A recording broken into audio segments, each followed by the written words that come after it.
Yes. My first exposure to a longshoreman? Was it sexual in nature? No. Well, you said exposure. What was your first exposure to a The longshoreman? Wire. Oh, interesting. Season 2. The Stevedores. The Sabatka clan. Oh. Did you watch The Wire? No. Oh. I started watching it, but then there was a TV, very, baby. very, very intense graphic sex scene because I started watching it with my mom. I was like, hey, you want to watch The Wire? I've heard good things. And I was like 20, and she goes, okay. And we sit down, and it's just like, It's just I don't want to watch this with Dominic my mom West as McNulty laying into some lady, probably. Yeah, it's just absolutely Sure. being a longshoreman.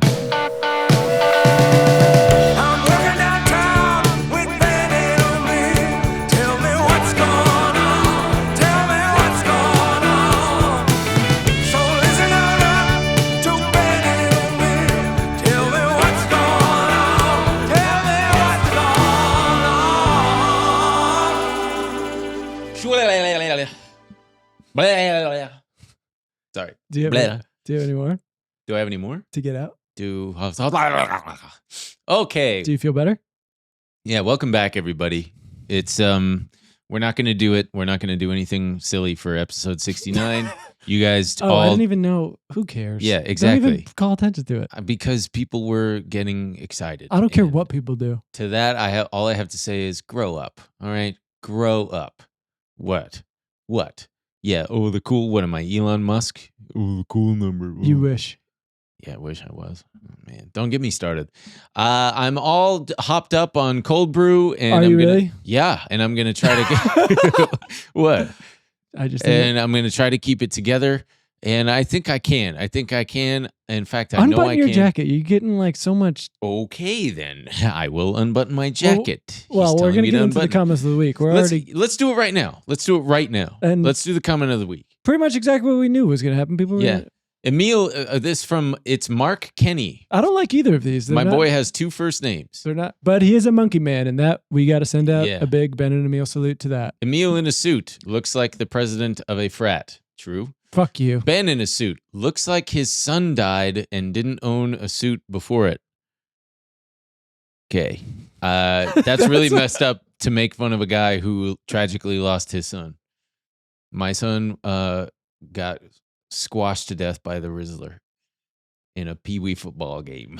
You might have to explain this one to me, honestly. Coleslaw Lover 69 on the BenandEmilShow.com said, Ben and Emil are just Frog and Toad. You don't know who Frog and Toad are? I've seen the pictures. They oh my God, ride bicycles together. Somebody didn't have a childhood. How dare Poor you? guy. They were just a couple buddies whose sexuality was questionable. Is that? Yeah. Oh yeah, Frog and Toad, similar to Bert and Ernie. It was just like Bert and Ernie. I thought they were like sucking fucking ladies all the time. Bert and Ernie? Yeah. No, they are gay. Gay all the way. Queer icons, Bert and Ernie. Queer icons, Bert and Ernie. He was Bert and his Ernie all night long.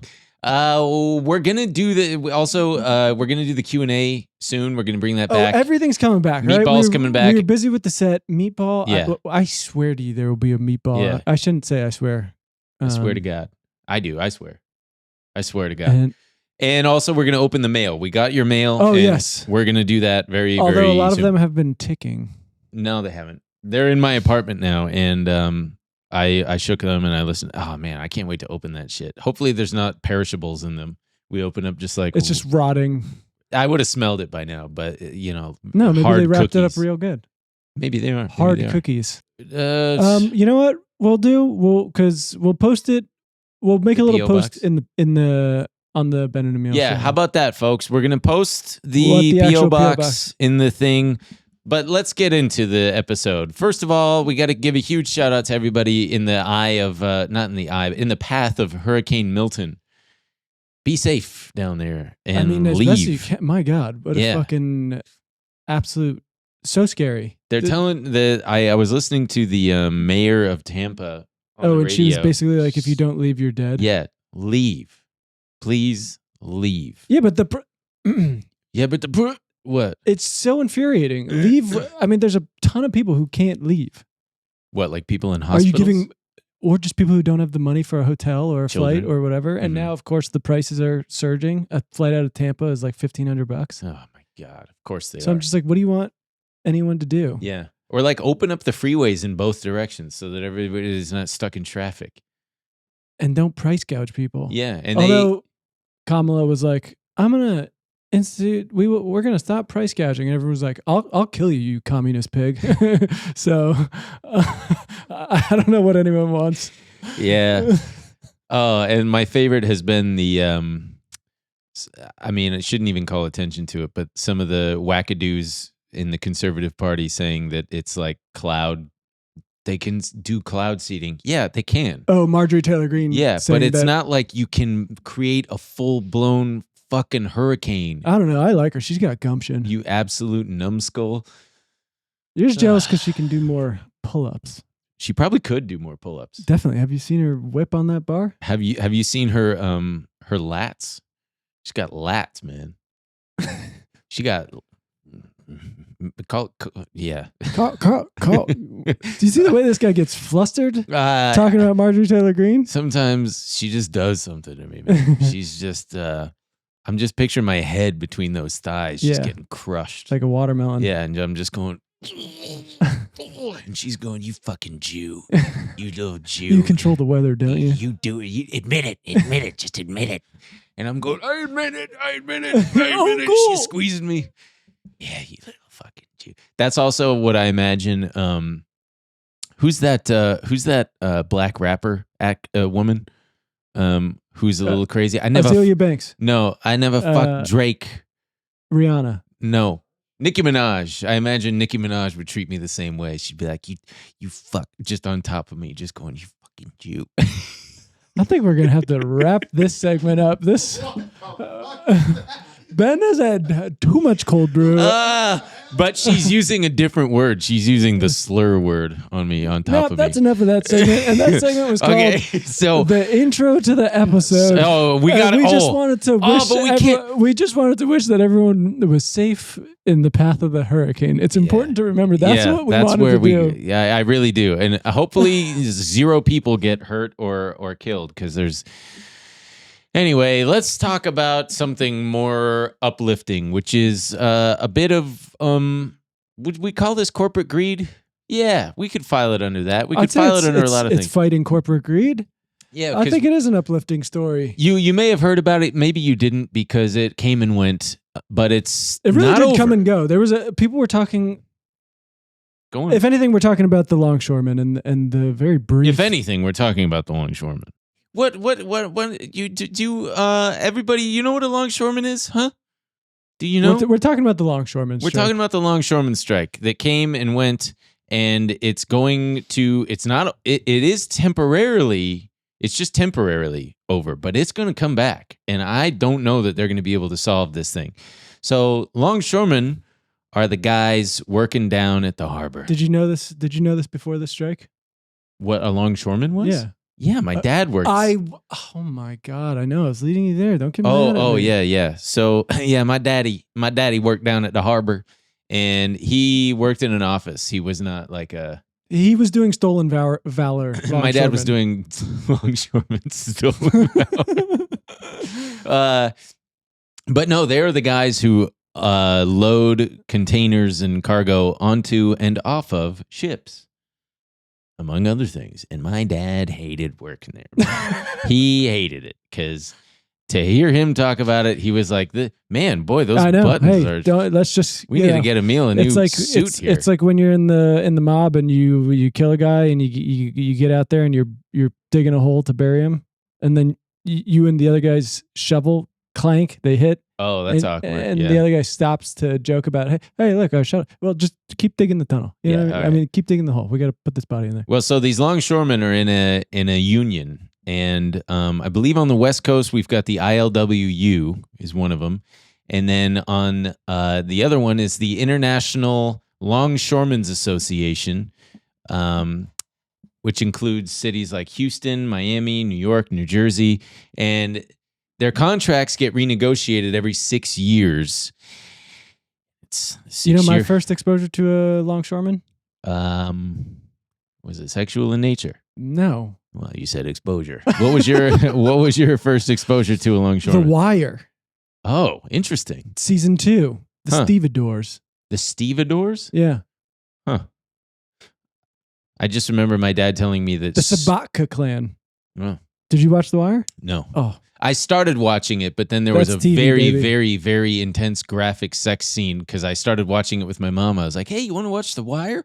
I've heard good things. And I was like 20, and she goes, okay. And we sit down, and it's just like, It's just I don't want to watch this with Dominic my mom West as McNulty laying into some lady, probably. Yeah, it's just absolutely being a longshoreman. Given the role, what for? Hey, folks, Who's enjoying fall? I'm enjoying fall. We like sweater weather. It's cozy, and it pairs perfectly with them savory fall foods. But if you're like me, you've got a bit of a busy schedule, and sometimes it can be tough to eat the way you'd like to. And that's where Factor comes in. Their chefs do the shopping and the chopping to bring you fresh, never frozen, fully cooked meals right to your doorstep. That's right. All you got to do is heat and eat. All of their meals are dietitian approved, so you know you're getting the nutrition you need along with the fall flavors you crave. Folks, I've eaten this stuff and it's delicious. All right? That's it. That's all you got to know.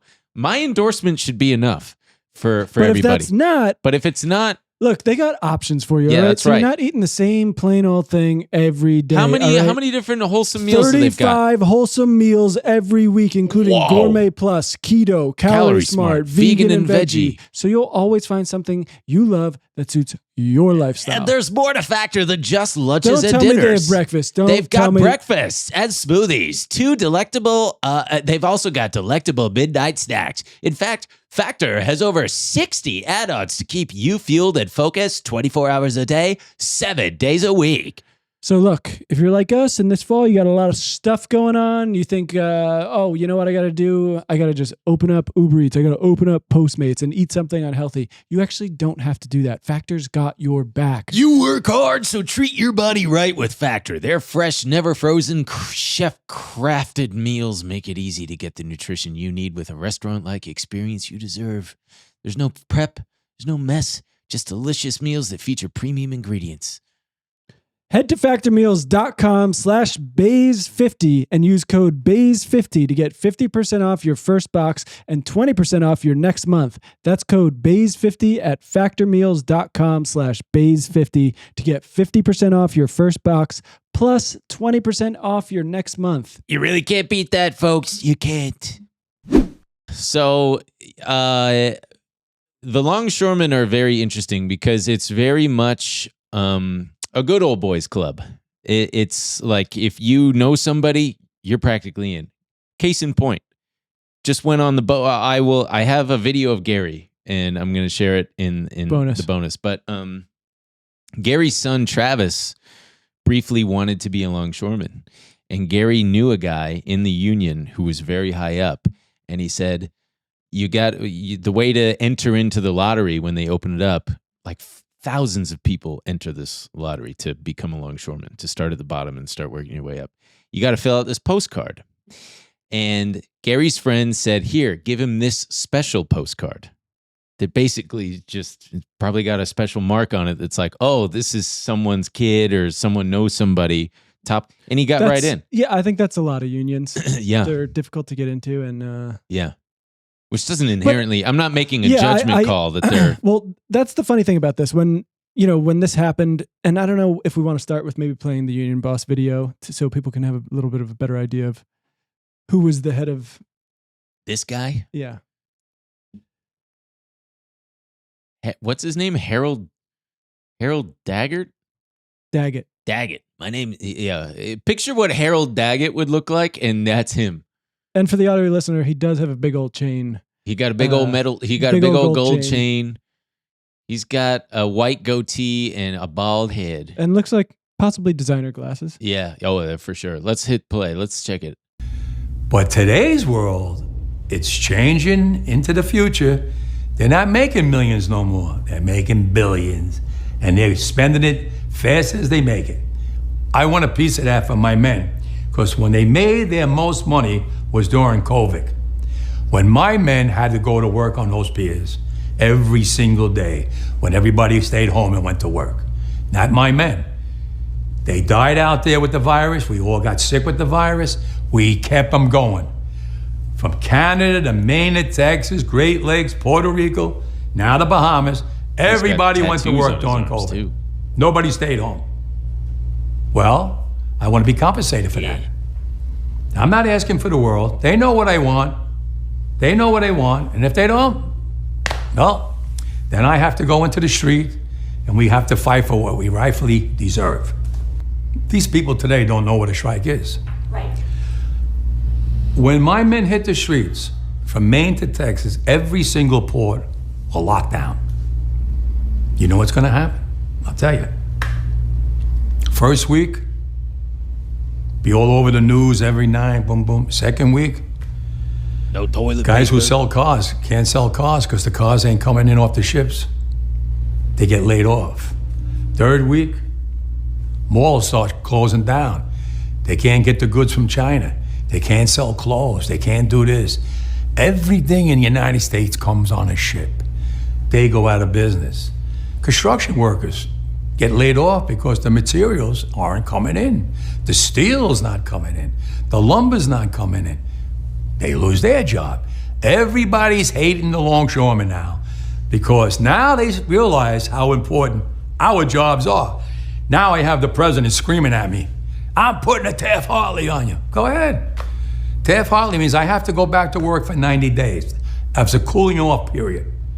Do you think when I go back for 90 days, those men are going to go to work on that pier? It's going to cost the company's money to pay their salaries. Well, they went from 30 moves an hour maybe to 8. They're going to be like this. Who's going to win here in the long run? You're better off sitting down and let's get a contract and let's move on with this world. And in today's world, I'll cripple you. I will cripple you, and you have no idea what that means. Nobody does. I love this guy. I don't want to get crippled. I'm obsessed with this guy. So that's. I was surprised to see the reaction to a lot of this. I think I'm always surprised, but this is a guy. He's talking about the power that labor has. He's tired of being fucked with. Throughout this whole point, they're flexing the idea that so this is all, what is it? USMX, the U.S. Maritime Association. Yeah. And that's all the ports, the shippers. Alliance. The Alliance. That's all of these, the longshoremen work for them. Mm-hmm. They're unloading the ships from them, and they're pointing out how they have record profits. And it's not just millions anymore, it's billions. They're making so much more money. And he's saying, we deserve a piece of this. None of it's possible without us. In fact, if we were to go on strike tomorrow, you're absolutely fucked. Yeah. Even just the 3 days that they went on strike. So it was 45,000 dock workers across 36 ports. They went on strike for just a few days, but now they've got a tentative deal that's calling for. So the ILA, the longshoremen, they wanted a 77% wage increase, whereas the USMX was only offering 50%. And that's the terminal operators, the port associations, and the ocean shipping companies. The shipping companies are the ones who are making by far the most money and the biggest profits. So this tentative deal that they've got calls for a 62% wage hike over the next 6 years, which will bring the average wage from $39 an hour to $63 per hour. But it only extends this current contract to January 15th. And like I said, that 3-day strike is going to take a month to clear because you had cargo that gets rerouted via air and sea to other ports. Containers arrive in the wrong places. It's just a big mess. And at first blush, you think that it's about the wage increase, but it's actually a lot. It goes beyond that. And it's a bigger overall conversation that this is like the perfect... right, because there was two parts of it. The wage part is a big part of it, which is pretty cut and dry. Mm-hmm. They deserve the wage increase. They deserve to share in the profits. The more confusing and more difficult thing to figure out is the automation. They're obviously pretty anti-automation. They think it's going to cost them their jobs. It's confusing because the ports obviously need to advance and be more efficient. But some people have pointed out that some ports that have already automated have led to, they're talking about like a 5% decrease in the workforce, which already is thousands of jobs. Mm-hmm. So they're not wrong.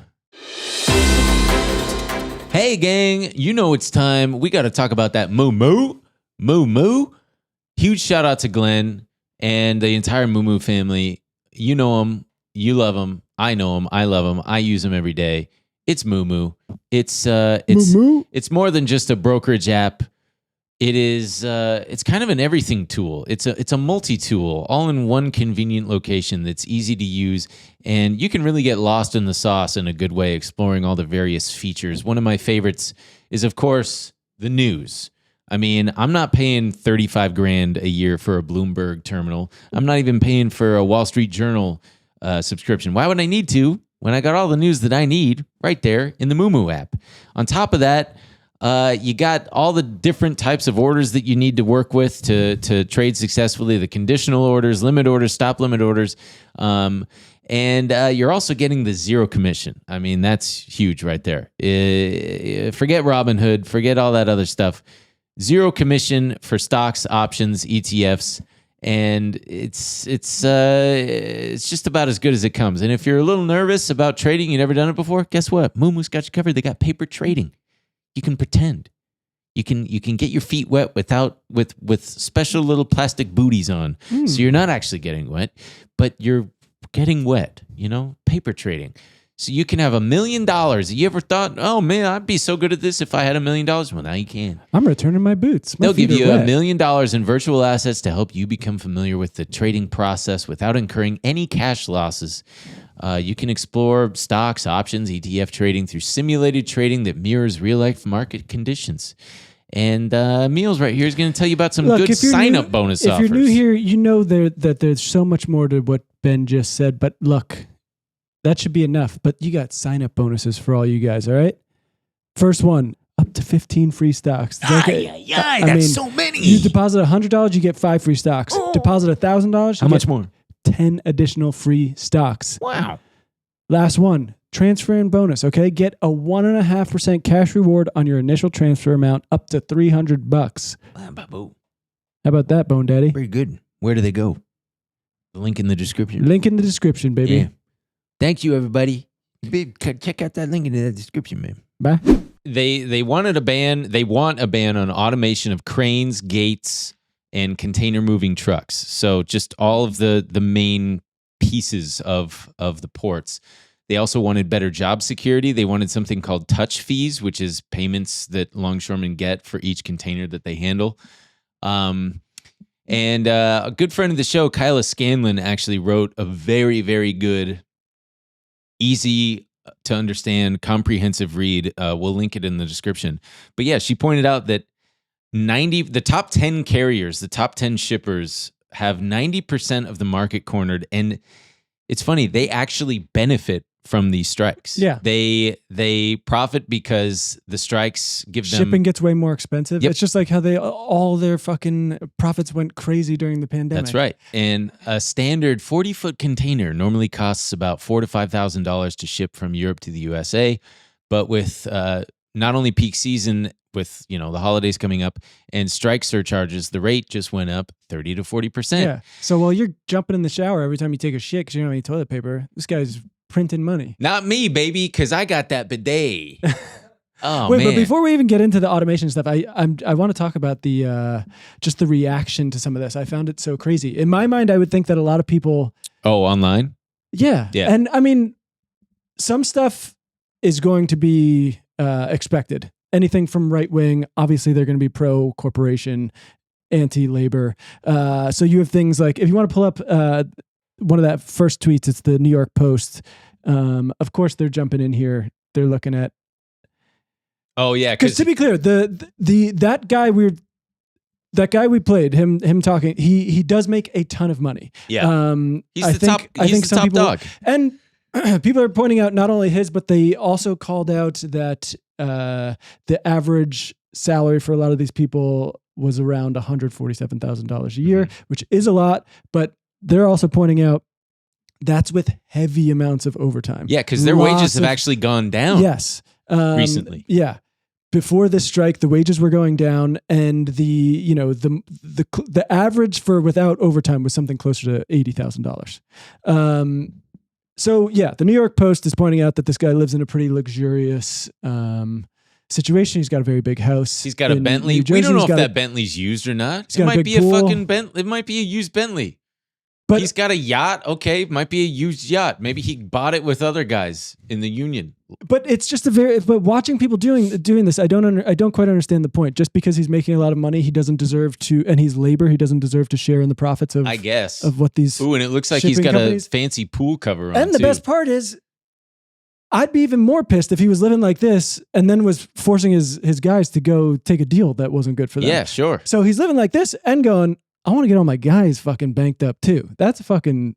It's real like dude. they're using him as a poster child. Like, oh, the union boss is making this much. That just goes to show how greedy these longshoremen are. They're all yoked up like this. My dad was good friends with one of the ILWU. Like, I think he was the head of the union for a long time. He was a huge guy. His name was Al Parashow. Dude, it's got to be a big guy if it's. He was huge, and then he died of like black lung or something. Just being down, exposed to all that shit for so long. That's tough. Man, this guy had bags under his eyes. You could carry your What could you carry? groceries. You could carry your groceries in this guy's eye bags. He was huge. You know that famous euphemism. Yeah. But anyway, there's more.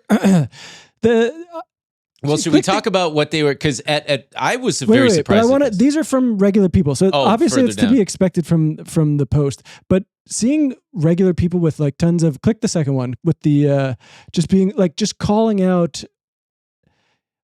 At this point, I hope the ILA gets crushed, outlawed, and cast into the fire to suffer. In a very literal sense, they want to make you personally poorer to enrich themselves. That's actually not true at all. They want to take money from the corporations that are getting so much money. Can you go back? The next one, someone pointed out that they retweeted his tweet and said, you're calling the longshoremen a mob, and this is the percent of the S&P 500 market cap that are under antitrust investigation right now. It's 43% of the entire thing. All these companies. Want to give a huge shout out, fuck you to Kroger. They just settled a lawsuit in California. Albertsons, they were overcharging people.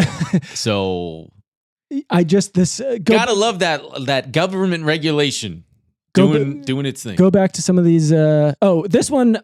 Also, they tried to paint it as a race thing. Someone tweeted, seeing the unions about to shut down the ports as they seek to ruin the economy, starting to miss leftists denouncing white males for their privilege and putting them in their place. Yeah, that would be nice, right? And then you actually don't even, you could just scroll down. Someone hit him with it. Look at all those privileged white longshoremen at the port of Charleston. And that was something I wanted to point out when you're talking about how hard it is to get into this. Yeah.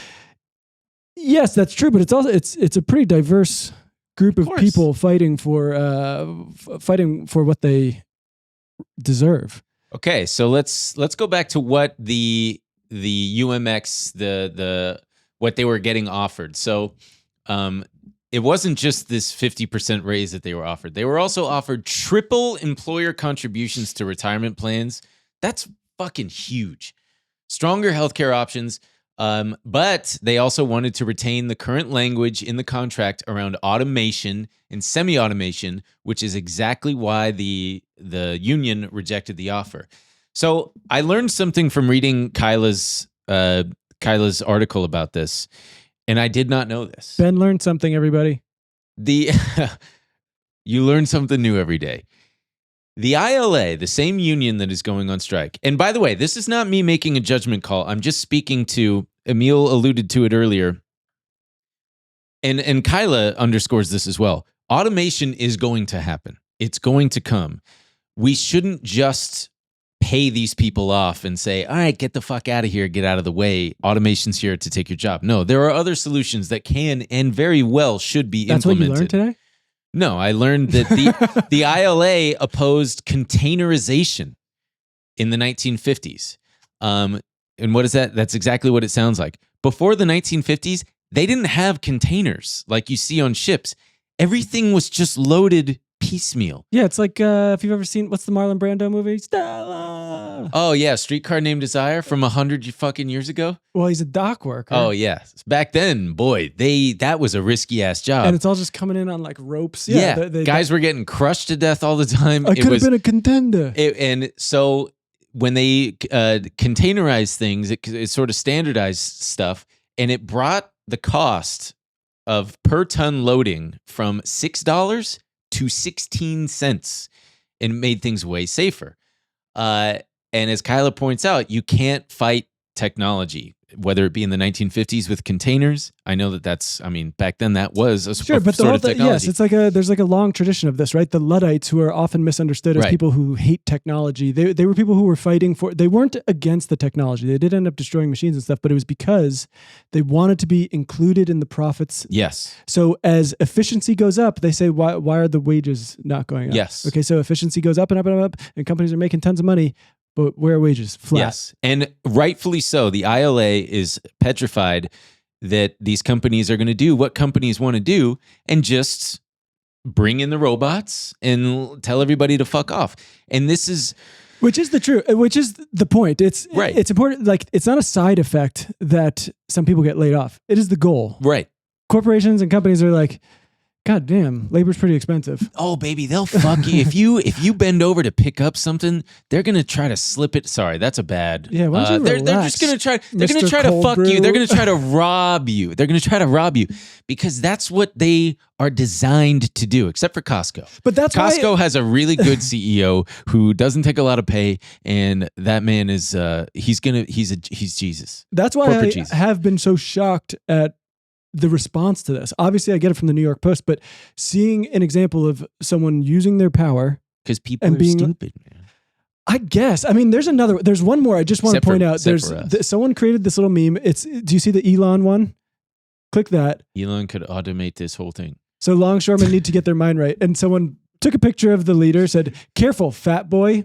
Elon could automate the whole thing this weekend. Where's your $900K per year then?"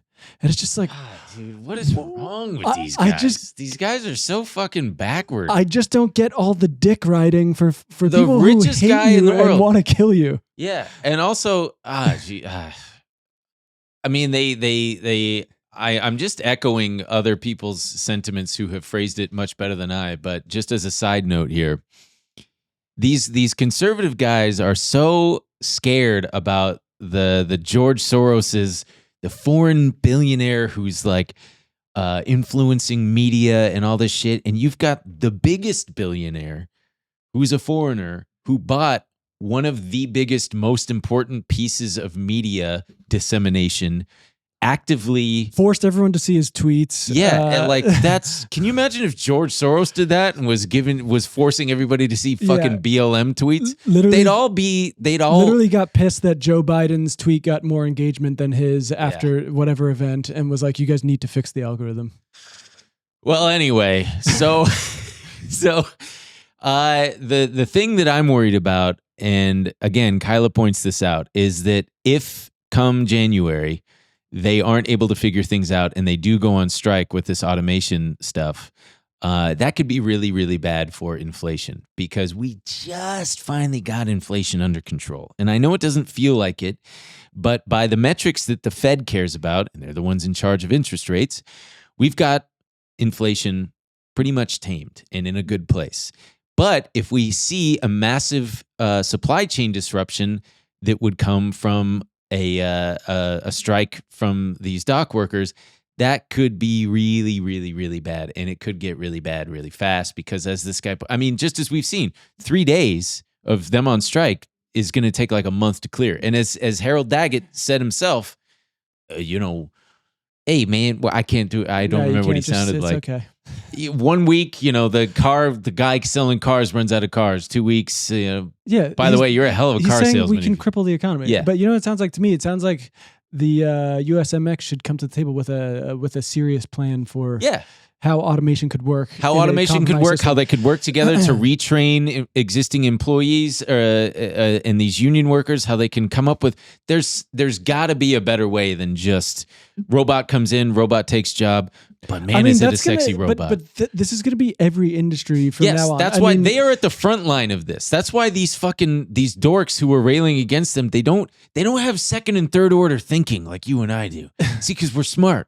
Right. Well, and it also just seems like it's always going to be labor that is going to be at the forefront of this fight when there are tons of, white collar jobs that could be automated away. But people are like, no, that's serious work. And I mean, just during this whole thing, I just am so pissed about, no one complains about tech CEOs, not even tech CEOs, people who work at tech companies and make 600, 700K to what? Tinker around on the fucking AI algorithm so we burn the planet? Dude. But they're like, dude, that's worthwhile work. Yeah. These people are fucking unloading docks all day while everyone's dying from an infectious disease. I wanted to be a longshoreman. I wanted to be a crane operator. And my dad was like, you are not going to do that. Because you're not cut out for it. No, it's because he recognized that it was my little child autistic brain being like, ooh, giant crane. This is fun. Because I got to ride in one time and control the thing. And it blew my little mind. And yeah, he just, by the way, Travis got the job as a longshoreman and he quit after a month. He was like, I totally understand how so many of these guys, I'm sorry, become alcoholics and drug addicts because it's a fucking hard job. It's very, very, very hard, very stressful. But this isn't, even traditionally industries where you wouldn't think that automation or whatever it would be called in that industry, Hollywood, is suffering the same thing where they have to fight with their bosses to make sure they're not automated away. And every time they film a movie, they're not like, well, we captured your likeness on this thing. We're just going to make entire franchises out of that. So a couple things as we wrap up this topic. It's not like automation takes the blink of an eye. Shanghai, for example, their port took 4 to 6 years to implement automation. And it's also worth noting that, the ports of Long Beach and Los Angeles are number one at being dead last. The worst. We are the least efficient ports in the world. Number 351. No, 370. New York and New Jersey are below 251st because we have little to no automation. And guess what? The cost of that inefficiency gets passed on to the loser consumer.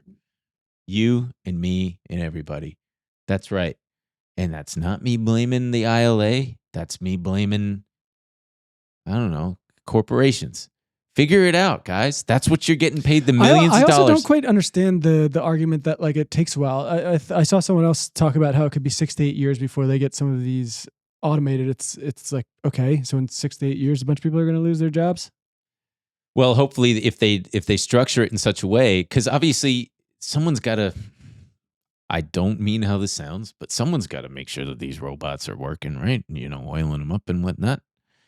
There's a way to make it a hybrid thing, to make it retrain people. Yeah, you can obviously retrain people so they are, maybe not on the ground pulling containers off of ships, but you don't. I don't think you need that many people running the automated machines. Yeah, probably not. Plus, I mean, a human is going to have way more fun offloading those things than a machine would. I know I sure did. Machines, I had such a good time. They find no joy in this. They find no joy. We shouldn't let them do anything. Yeah. It's a completely joyless... And when there's happiness going into... that gets passed on to the goods. When I get my TV, I know that it was unloaded at the port of Los Angeles by a guy who was having a good time doing it, and it makes the TV the more bottom line enjoyable. Is there's going to have to be a much even outside of this industry, there's just going to have to be a much bigger solution to all of this as everyone wants to automate everything away. I remember, this was like probably 2015. Obama was in office. Let me be clear. But my friend's dad worked for IBM, and I wasn't even trying to be a shit. I was just, he was talking about how they were working on automation and all this stuff. And I was like, do you guys also have plans for what happens to you? No, what happens if okay, so you go automate this factory and all those jobs go away. Do you guys think about that at all? And he was like, shut up, kid. No, he was like, they're not good jobs. Someone would say about the longshoremen, like this is a really difficult job and we're making it way easier to do. And I'd be like, yeah, but it's still a job.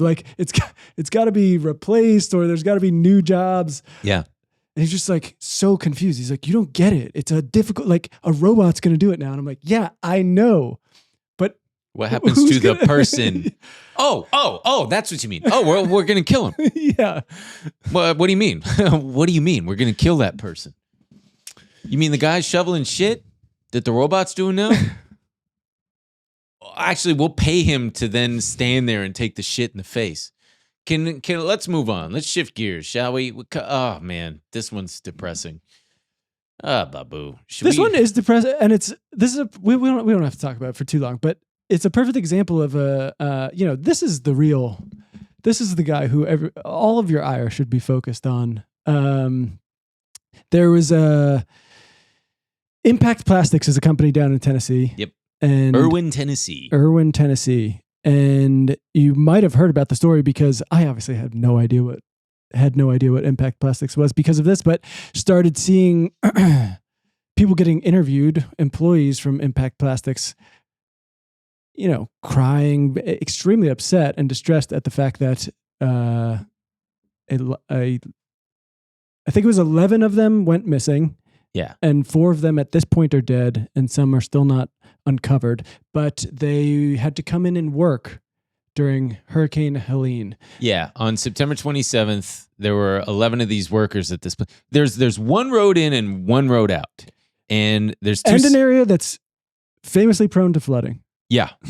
And the company is saying that there were no harsh weather report warnings on that day, so that's why people went into work.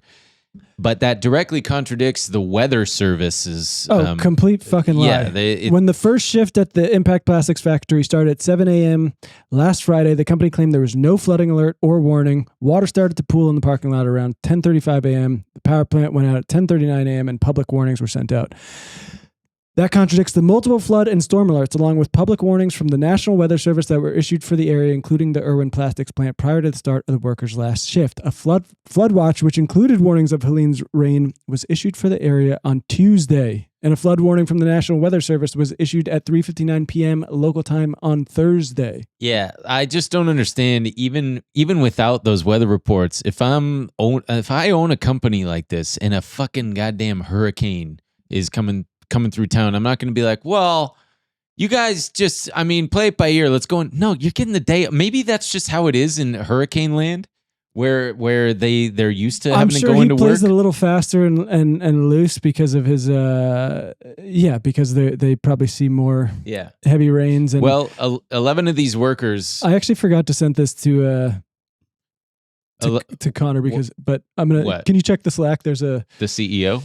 Yeah. Did you see the picture of him? Yeah, he looks. Yeah. So this is the this is Gerald O'Connor. For the audio listener, just imagine what the CEO of a $20 million regional plastics corporation might look like. And now imagine him kneeling next to his Porsche 911 Turbo with a shit-eating grin on his face. Yeah. But so you're not going. You're going to stay to work. God damn it! People heard about this. Obviously, there's a backlash to it. And, he wants to get ahead of this story. He doesn't feel like he did anything wrong. Yeah, and it's tragic because 11 workers got swept up. They had to seek refuge on the back of a flatbed truck. And then the truck got swept up. And I think at last count, 5 are now confirmed dead. 1 is still missing. So I just don't... Can you play his little statement? Apology? Because I found... It's hardly an apology. I found this... I'm Gerald O'Connor, founder and president of Impact Plastics in Erwin, Tennessee. Due to death threats against me and my family, and to reduce the stress on local law enforcement that now needs to be focused on recovery operations, I'm with you by this video. The flood of September 27th took from our Impact Plastics family some great employees. Do we need to watch this whole thing? Is he just... One was a personal friend of more than 30 years of working together. Well, I want you to... He describes his We are heartbroken, as you are, about our loss, and will keep those who have now passed in our hearts forever. And he basically clears himself of any wrongdoing. Following that day, I ordered an immediate review of the events and the timeline of what occurred that morning, beginning as soon as the last surviving employees and a count of those who are missing were addressed. With help from the National Guard, we were able to help secure the rescue 5 of our employees by helicopter. Today, we share that preliminary report with the public. The findings are that employees were told to leave the plant at least 45 minutes before the gigantic force. Oh, wow. 45 fucking minutes to escape. Keep going. Of the flood hit the industrial park. There was time to escape. Hardly. Employees were not told at any time that they would be fired if they left the plant. After checking to make sure everyone was out of our plant and to rescue important files, I was one of the last people to leave the plant and luckily escape. To our knowledge, he just peels out in his Porsche. No one perished while on company property. I mean, you can. Did that happen? How does that happen if you're one of the last people to leave the plant, but 11 people aren't? I doubt that you're that light on your feet, sir. Yeah. You don't appear to be just by age alone. Sorry to be ageist, but this man is old as fuck, and he looks like Droopy the dog. Furthermore, but I don't understand that. I was one of the last to leave. Let's check in on the comments. I wonder what people are probably. Oh man, they probably got them shits. People are probably buying what he's saying. Zoom in a little bit. Scroll up to the top. I'm getting death threats. Man responsible for actual deaths. This man has a disgusting excuse for a human being. He should be rotting in prison. Ay. Babu. All right, so that happened, and it's so tragic. And folks, if you ever find yourself in the unfortunate position as these workers, where you've got to kind of choose between working and living, choose living. I mean, that's such a difficult thing. I know. There was. It's not the first time something like this has happened. There was a couple people who, because there's obviously inevitably tweets going like, why are these people even on these fucking roads? Why are these people not evacuating their homes? And then people responding being like, because I don't have any fucking money. Yeah. I had to go to work. I can't afford a hotel. Yeah. I can't afford to.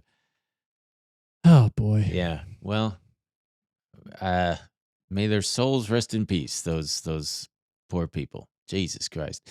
Well, let's shift gears to something a little more upbeat, you got something a little lighter for us? Hey, we got a huge shout out to these Harvard guys. At first, we talked about the Ray-Ban glasses last week. Yeah, and you were like, dude, I can't wait. I think that they're cool. I'm gonna be probably using them. My LASIK is probably gonna wear off, and I'm gonna need to be an augment.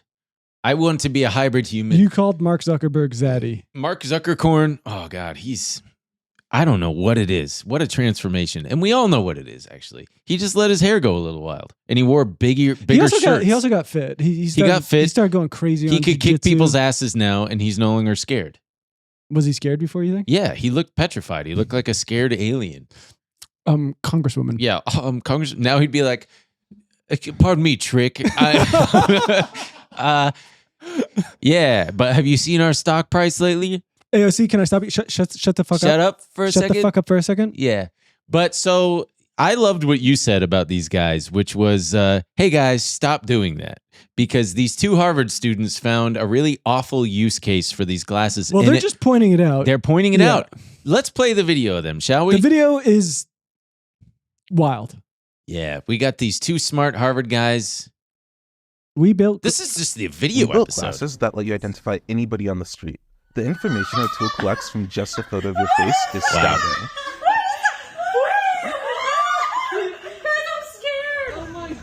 To use it, you just put the glasses on, then as you walk by people, the glasses will detect when somebody's face is in frame. This photo is used to analyze them, and after a few seconds, their personal information pops up on your phone. Wow. Right? Oh, this is me volunteering. June Lee, right? Yeah. Oh my God. You're anyway, let's. Well, because can you keep going? Because they start doing it to some strangers out in the world, and it's wow. Bergen County. Oh yeah, because that was just his. Yeah, they do it for the audio Your listener. The name is glasses June? immediately can pick up your face. They built an AI platform that can. So look, trying it on a real person on the subway. Oh, hi, ma'am. Wait, are you Betsy? Yes. Oh, Oh okay. my I think I met you through like the Cambridge Community Foundation, right? Yeah. It's great to meet you. I'm Kane. Did you not watch the whole thing? I didn't. Keep going. He doesn't do Holy another guy. shit. Oh wait. Do you happen to be the person working on like minority stuff for like Muslims in India at all or something? Yeah. Really? Yeah. Are you Kashif? Yes. Oh, I've read your work. I wonder if they before. tell him after. I hope so. I'm Anfu. Nice to meet you. Oh, I love. Anthony, get in frame. Oh, okay. But are you Sarah Chan? This one's probably staged. So here's how it works. We stream the video from the glasses straight to Instagram and have a computer program monitor the stream. We use AI to detect when we're looking at someone's face. Then we scour the internet to find more pictures of that person. Finally, we use data sources like online articles and voter registration databases to figure out their name, fucking sucks. phone number, home address, and relatives' names. And it's all fed back to an app we wrote on our phone. Using our glasses, we were able to identify dozens of people, including Harvard students, without them ever even knowing. See, now let's stop. See, this is great for me because I see cute women in the wild all the time. No, dude. And we're going to have to fucking cut this. I just want to say, let me finish. No. Let me finish. This would be useful for me so that I this is, we know. No, because instead of having to ask things, I mean, that was the number one complaint. Women being like, you need to shut this down. You're making women so unsafe. That's what they're doing here. No, because Zuck was like, it can reveal it. So here's the catch. It can reveal a person's name, address, phone number, and biography just from a single look at you using public data within 90 seconds. And it's legal. And they said that so these guys didn't do it to be like, hey, check it out. All the incels are going to be able to, they're doing it to expose, they're showing. No, I know they are. But so when 404 Media approached Meta for comment about the project, it said that similar information gathering could be used with any camera. Like, sorry, not our fucking problem. I wonder how true that is. I mean, I'm sure that it could, but it would be way more involved. The thing about the Meta glasses is that they are discreet. These people that they're, obviously if we come up with one of these and go like, obviously this has been a problem since the internet started, right? And with each iteration of Instagram, it all makes it much easier to, I mean, we fucking geotag our own shit. Moo Deng this is just so much more. Yeah. We need Moo Deng to swim to the bottom of the ocean and chew up them cables, man. Can you imagine? Do you think she's capable? No, I don't. Her body would pop like one of those billionaires on the subway. I don't know if Moo Deng is actually mentally healthy. She seems kind of angry. That's just what baby pygmy hippos are like. Oh, okay. Then never mind. They're all a bit rambunctious and like to bite little butts. Mark Zuckerkorn is too busy. Absolutely. Man, this guy is crazy about his wife. What do you mean he's crazy about He's crazy about his wife. He loves his wife so much. Well, why does that mean? I don't think we should say that. I think it should be a good thing to love your wife. But you and I aren't going to be able to do this. Actually, I will because I'm cool like that. I already bought my wife a Porsche. Yeah, he posted on his Instagram new side quest. Priscilla wanted a minivan, so I've been designing something I'm pretty sure should exist: a Porsche Cayenne Turbo GT minivan. Threw in a manual GT3 Touring to make it his and hers. Thanks, Porsche and West Coast Customs, for helping to make this happen. Do you know where West Coast Customs is? I drive by it all the time. You know why? Why? And I'm going to get made fun of for it in the comments, but it's right across the street from the REI. I want to stop. You got nothing? No, I'm kidding. Babu, man, I got to piss so bad. But you know that's what the coffee's doing. You know what? I'm just going to reabsorb it into my body because that's what I do for you people. I can't. Man, should I just pee? Yeah, I'll just pee. Okay, shifting gears here, by the way. There's a Moo Deng Coin, and I'm kind of ticked off that I didn't buy it. No, I didn't because I'm stupid. Although my friend Drew made a ton of money on something called Cheese Coin. Oh, dude, I was in on Cheese Coin for a while, but I sold. Shut up. Just shut up. No, you didn't. Just shut up. You didn't know about Cheese Coin. Dude, I was in on Cheese Coin. He took his girlfriend to Italy because of Cheese Coin. That's how we went on this trip this year. I just want to KMS sometimes, dude. Where else are you supposed to go if you get rich off of Cheese Coin? Yeah, where else are you supposed to go if you get rich off of Cheese Coin, guys? Wait, I didn't like that so much. Wait, can we edit that out? Because I don't think people are going to think that's funny. Let's do a little market update here. And before we get into it, I got to sneak a little thing in here. And that's, MooMoo. I do be using MooMoo, and you should be using it too. And if you check the link. I will be using doo-doo. You because maybe this guy that we're about to talk about should have used it also. Check the link in the description. You get a nice little sign-up bonus. And if you're still in on Cheese Coin, get out. So imagine this. Imagine you're a guy named Christopher DeVocht. Okay, I'm thinking about it.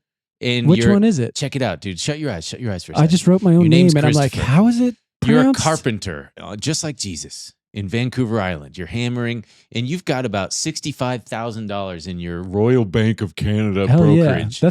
That's a lot of loons, if you know what I'm saying. In 2020 and 2021, you are on a roll. You are just ripping them Tesla call options and Tesla stock to the point where you make $306 And I'm celebrating $1 million. I'm celebrating the only way a Canadian knows how, blackface Trudeau style. All right, right on. Yes, that is exactly what he did. No, this guy turned $65,000 into $306 million by trading Tesla options and stock, and then lost it all when Tesla plummeted the next year in 2022. I'm gonna have to do Indian face Trudeau style. And he's suing the Royal Bank of Canada, saying the advice from his advisors that were then assigned to him was negligent and inadequate.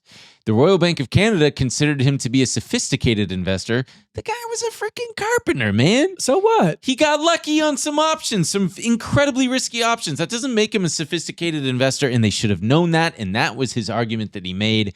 They failed to appreciate that his knowledge of investing more generally, of financial planning, for instance, and of taxes was limited.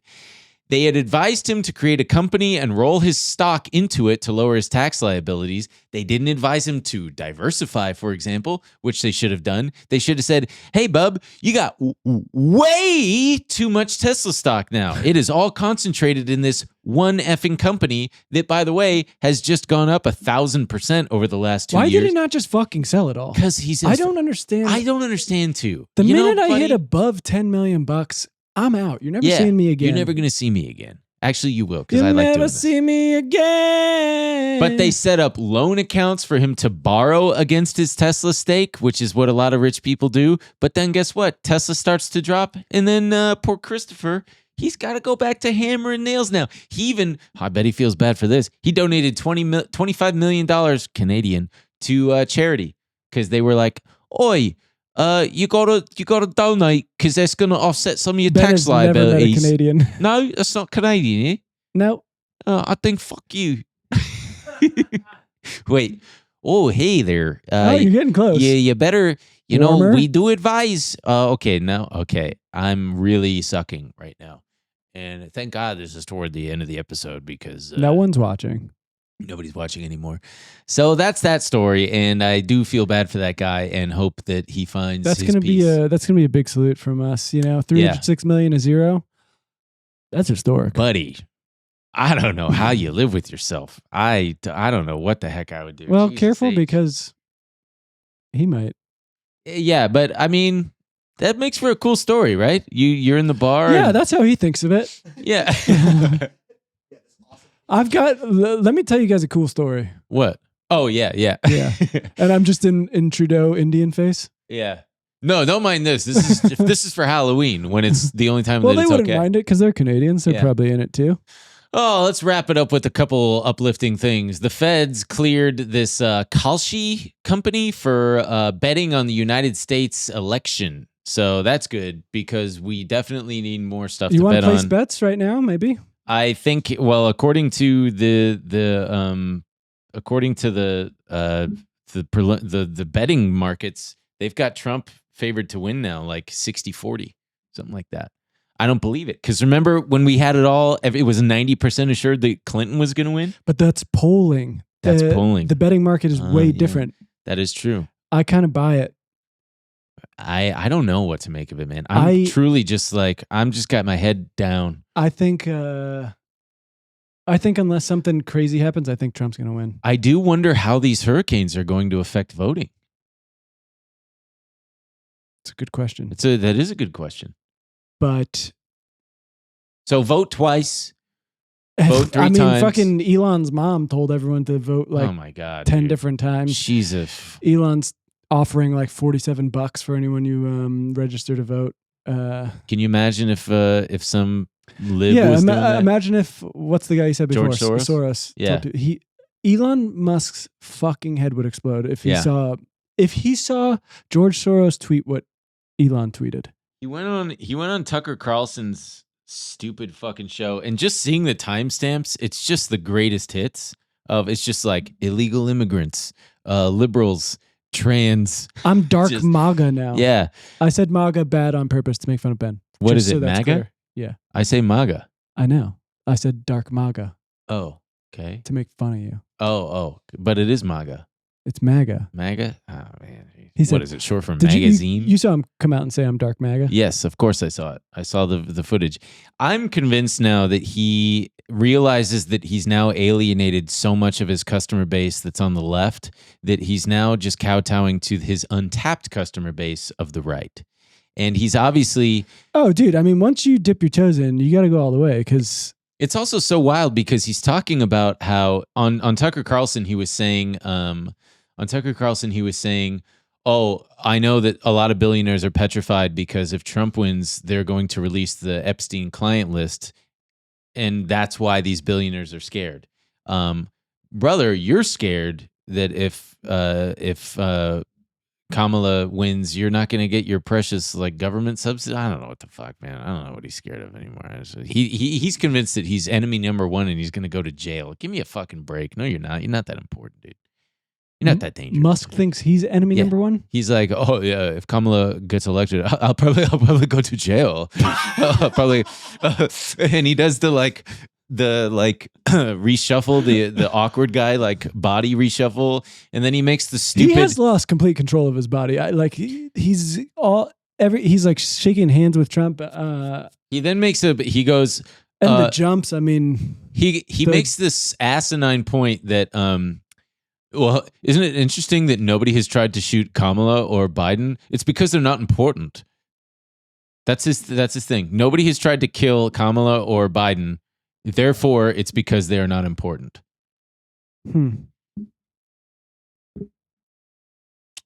He just sucks. I mean, I'm just tired of him. I hope he gets poisoned. Someone got mad at me on Twitter because this last rally was in Butler, PA, where Trump famously almost got. Yeah, but I retweeted it because Elon said I'll be there, and I retweeted it and said, potential 2-for-1 deal coming up, and I saw. And so some guy was in my mentions, just like he cleared his throat.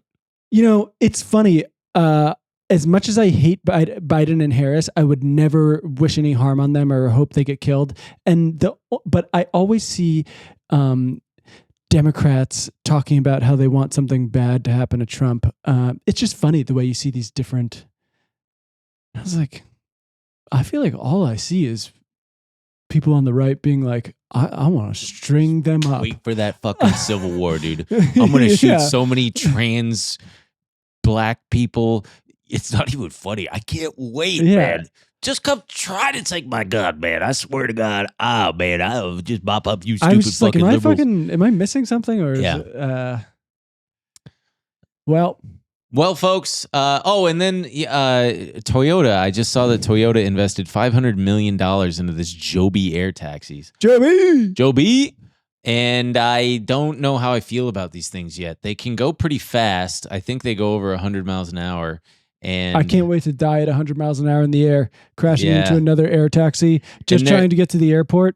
They're talking about all because no one will build a fucking subway.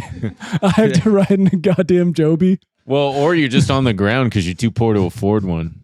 And, I'm sure they're gonna be so expensive. And due to improper training because they just want to hurry, because that's part of this push is that they're hoping to like retrain existing pilots or like Uber drivers to offer them training to, hey, you want to be a pilot? I'm sorry, most people shouldn't be behind the wheel of a car. Pretty much, with the destruction of the economy and everything, they've now forced everyone to become an Uber driver. Yeah, and, he famously says that women shouldn't be behind the wheel of a car because they're inferior drivers. The most harrowing rides I've had were old men. My dad used to say old men with hats. I don't really get car sick, but I've had some Uber rides where I'm like, oh, this is what it feels like, because it's just... This woman, I was thinking about it the other day. When I used to thinking about a woman the other day. When I used to carpool, we used to carpool to Sunday school. And God bless her. Her name was Michelle. She was my friend Sasha's mom. Michelle. And Michelle drove a Ford Expedition. Hell yes. And that's a mom's car. I had to mom's sit. Car. I don't know if any of you ever been in a Ford Expedition, but it's got the front seat and then the back seat, and then the way back is like up. It's like elevated, and I would have to sit way back there. And this lady didn't know how to drive. To be fair, you feel everything in that. But last also, row. no. So this is how she would drive. Her foot would be on the. Normally you accelerate and you just hold your foot. You find the sweet spot and you're just holding it. That's where you're driving. She was a constant foot on the gas, foot off, foot on the gas, foot off, foot on the gas, foot off. And it wasn't too much, but you're definitely feeling it. Just and then she would offer, "You guys want some gum? It's sugar-free," because she was a dental hygienist.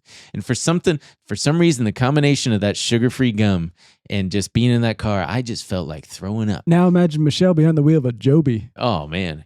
You guys okay back there? Holy shit. I got 20 hours booked on my Joby for my Joby license. I got sugar-free gum, yeah. And then the other guy was this, his dad, I forgot what his name. I think the kid's name was David, and his dad was like David Sr. I don't even remember what this guy looked like. I just remember a figure with he looked like Dale Earnhardt. He just had glasses and a mustache, and he drove a shitty Ford Explorer with really shitty the poor man's Expedition, reddish orange tint, and it was always just uncomfortable in there. It stunk. And his radio, he had the bass too up high. So it would just be. And the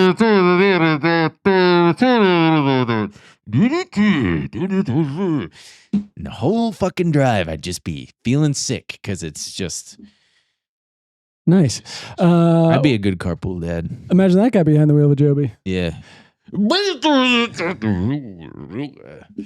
I mean, we'd crash. I'd rather crash that Joby than ride in the back. I'm curious if, we will unfortunately not be able to find out till next week. But the day this comes out, Elon is supposed to be announcing his own robo-taxis. Yeah. We'll see if they're finally coming. But if you want to see that little freak jumping around on stage, great. His little belly hanging out, he's going to be announcing that he's actually going to be crushing Joby. Yeah. Anyway, we'll see if Toyota feels like they got a little egg on their face after. That about wraps it up for this week's episode, folks. So thank you so much for tuning in. Do you think that wraps it up? I think it does, yeah. What about you? Do you think it doesn't? I would say you should come into the bonus. Oh, yeah, man.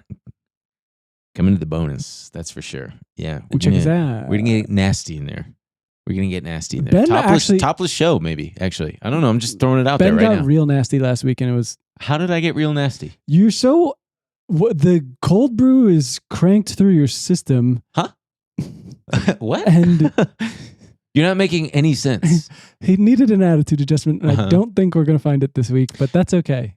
Maybe it's not me, but everybody else who's the problem. Okay, join us in the bonus, folks. Thank you so much for joining us this week, and we'll see you next week. We're going to be talking about pedophiles on Roblox, probably. Yeah, no, that's just a little teaser. That's just a little teaser. It's a big, but that's what's going to happen because that's a big thing going on. It's a big story. It's a big story. That's so crazy. Yeah, they're on there. They're on there. They're on there. No. I'm not, but they are. Okay, we'll see you next week, gang. Bye. Bye.